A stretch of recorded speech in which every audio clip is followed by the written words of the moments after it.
First, what is cholera?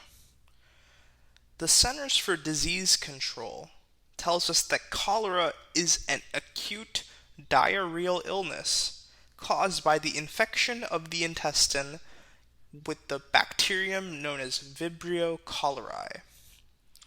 Every year, about 2.9 million cases of cholera are recorded, and of those, about 95,000 people die from cholera.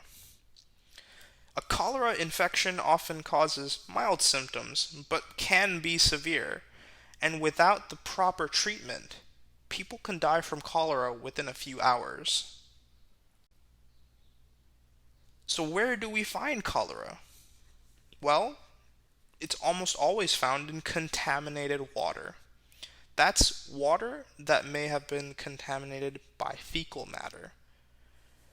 Cholera lives in the environment, in rivers and coastal waters, and it's also been found in food sources that have been contaminated by the feces from an infected person.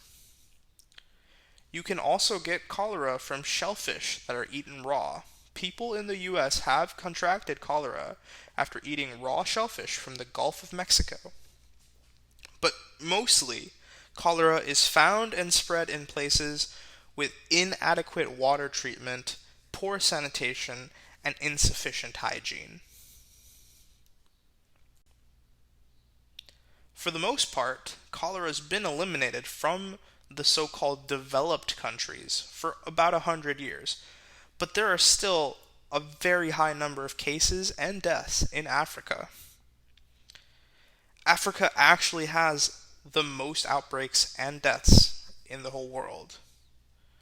And there's a lack of access to basic healthcare and sanitation, which contribute to this high disease rate. Most of the countries in Africa face the challenges of needing to improve both their treatment and their prevention.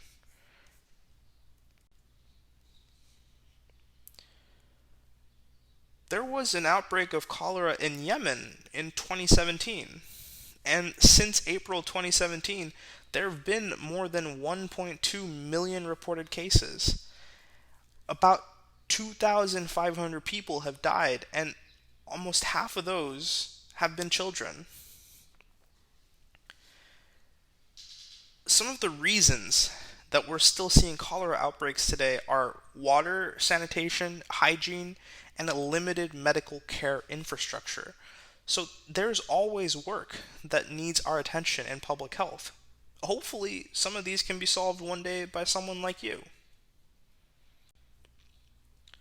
At this point in time, we have better technology for identifying and tracking illnesses. We have state of the art labs and computer systems and greater knowledge of germs and how they spread. But epidemiologists still return to the basics, just like John Snow did. We still ask the questions: who's sick? What are their symptoms? When did they get sick? And where could they have been exposed to the cause of the illness?